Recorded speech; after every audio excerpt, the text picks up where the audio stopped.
Hi everyone, good day. I hope you're doing well. My name is Joseph and I'm going to share with you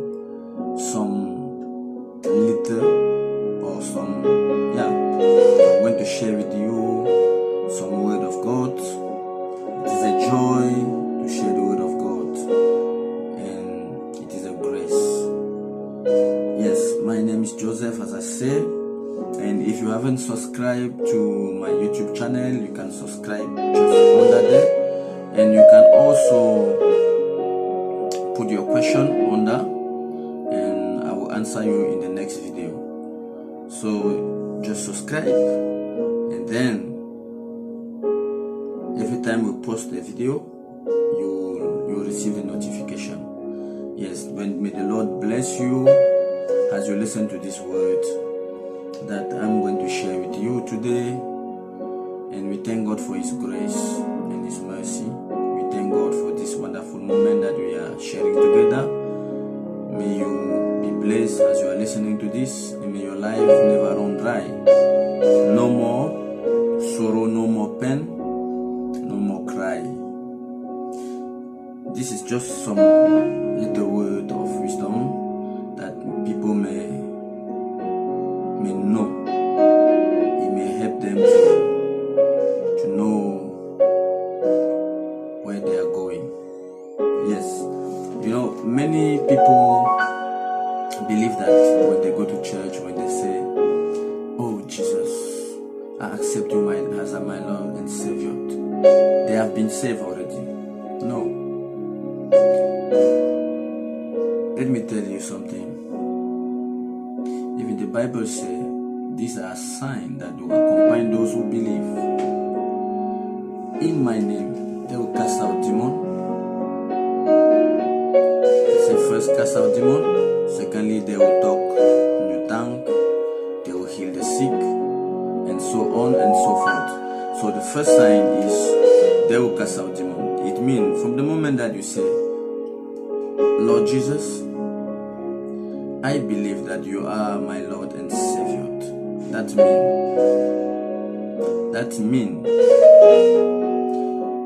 that moment they are signing and they are telling Jesus that, "Lord Jesus, I want to save you." But now after that, what happened?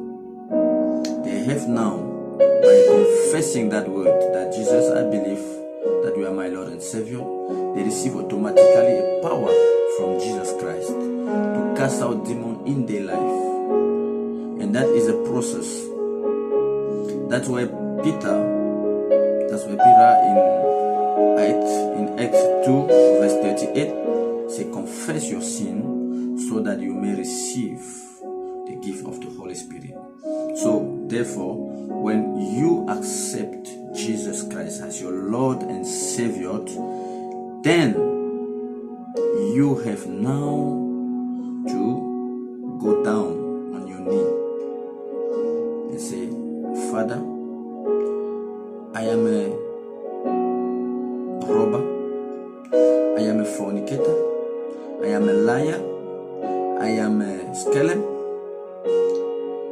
Yes, I am adultery, I have committed adultery, I have served other God. Forgive me." You come back now to Him and you commend now to yourself and you commend that spirit. You commend that spirit that push you to sin. That evil spirit of fornication in you, that evil spirit, familial ancestral spirit, marine spirit, all those evil spirits that push you to sin. You commend them from that moment to live your life forever. When you commend them with that faith and that power that Jesus Christ has given to you from the moment you say to Him that you believe in Him, therefore they go out. If you are sincere, if you are saying it with a genuine willingness of abandoning that sin, they will run from you. And then the house is clean, well perfumed. Somebody have to occupy the place. If someone is not occupying the place, you are also in trouble, because the one that you cast out at that moment will go and look for 7 other more powerful than him to come back and occupy the land that they left. So therefore, you have to go back to yourself now and go on your knee and say, Father, please forgive my sin. Father, please forgive and give me the gift of the Holy Spirit. You have to cry out and show the Lord that I'm very sorry. I really regret those sins I've committed. Therefore, the Lord Jesus will give you, when He see that your demand is genuine, when He see that, when He find out that your heart is indeed open and clean, ready to receive Him, ready to receive the Holy Spirit, because God loves so much the Holy Spirit. He doesn't just give it like that. He must see really the need of it in you. Then therefore, He will give you the Holy Spirit to save you. He will give you the Holy Spirit to set you free. The Lord Jesus will give you the Holy Spirit to guide you, to advise you, to protect you.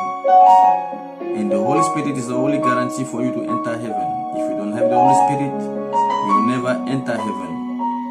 It's the only guarantee for you to enter heaven. So therefore, when you receive now the Holy Spirit, there are some signs that will show that someone is filled by the Holy Spirit. First of all, the Holy Spirit comes with power. You cannot just sit down like this and pray, wake up and say, I have received the Holy Spirit. No. If you go to the day of the Pentecost, you read the Pentecost, how things happen, you understand. It comes with power, and they start speaking another tongue. Different tongue, not one tongue, no. Different tongue. I could understand someone that is not from my tribe speaking my language, and someone that I'm not from his tribe, he understanding me speaking his language, though I'm not myself understanding what I'm talking. The tongue were coming, different language.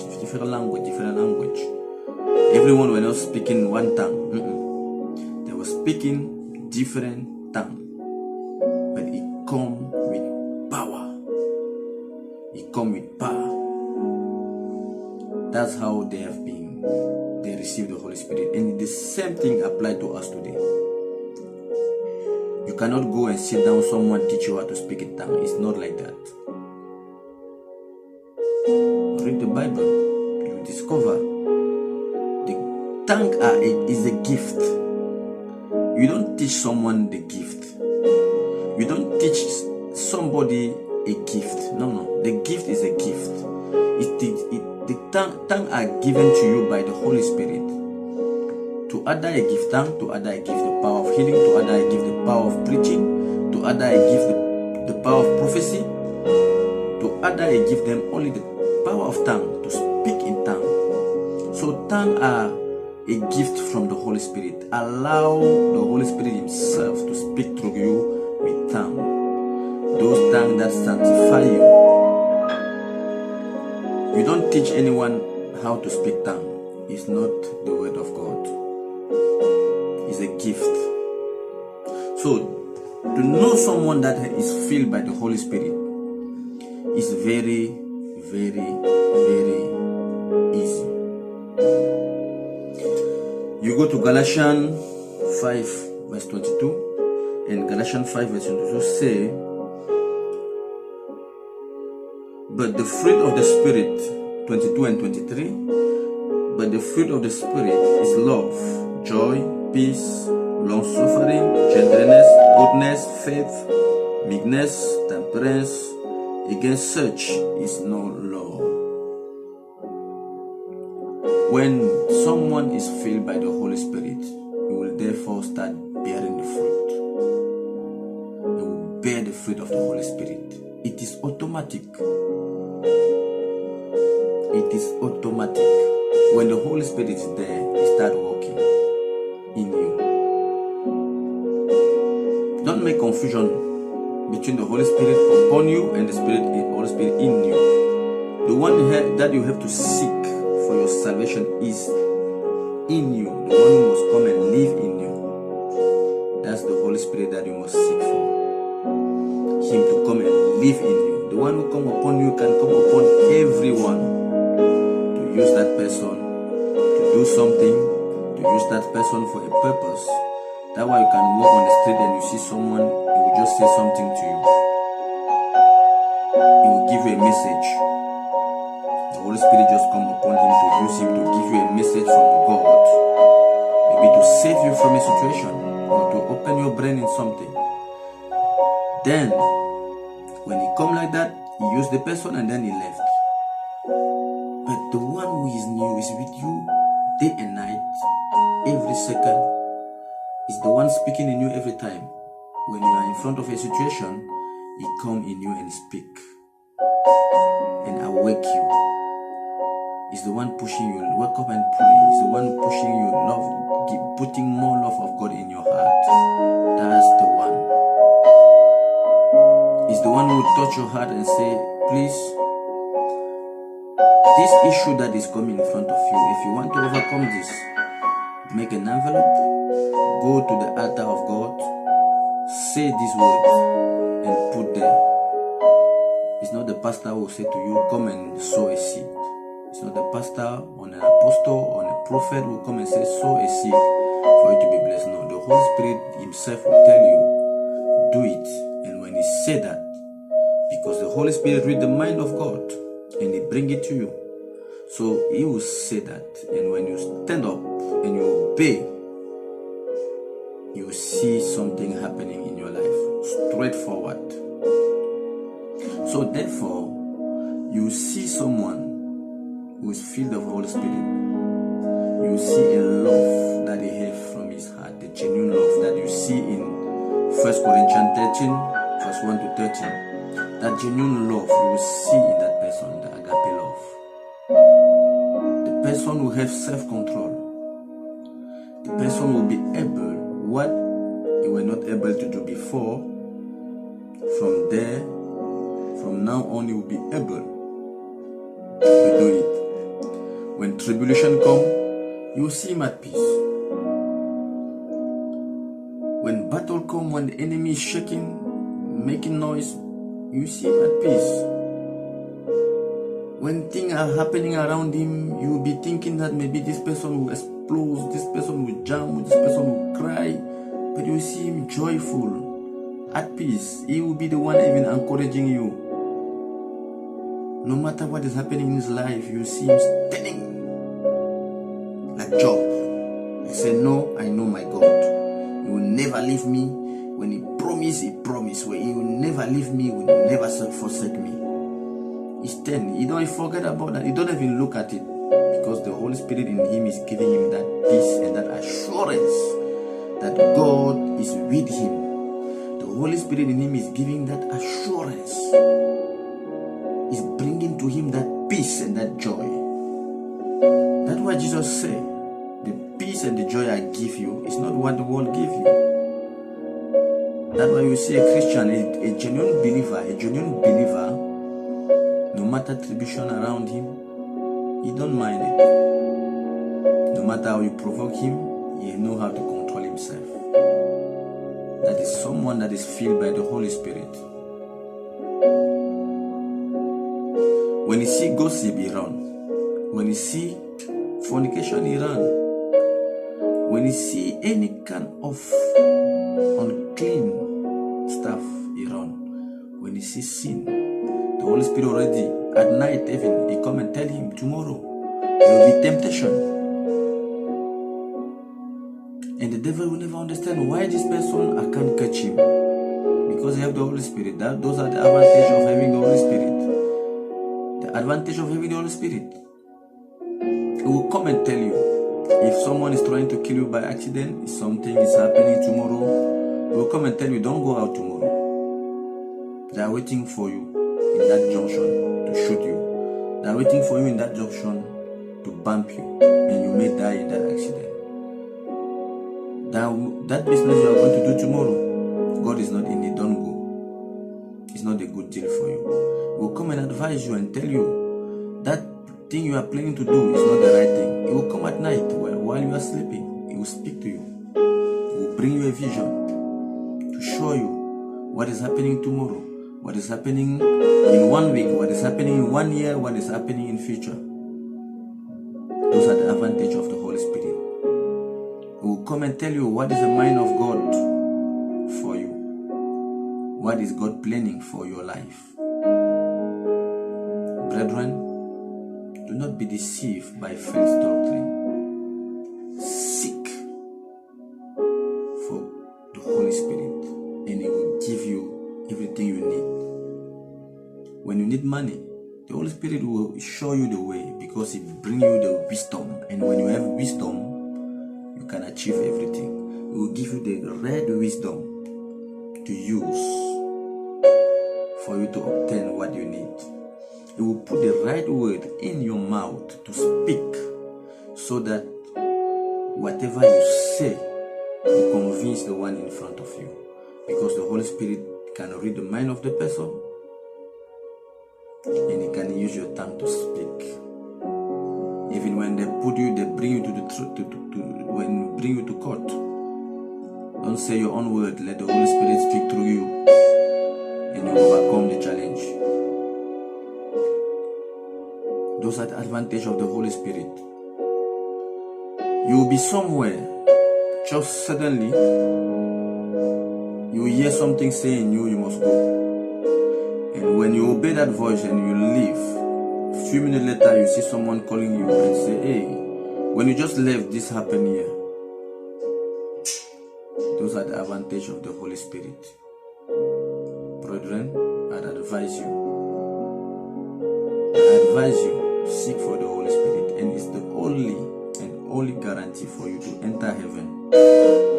Without the Holy Spirit, there's no heaven for you. Without the Holy Spirit, there is no heaven for you at all.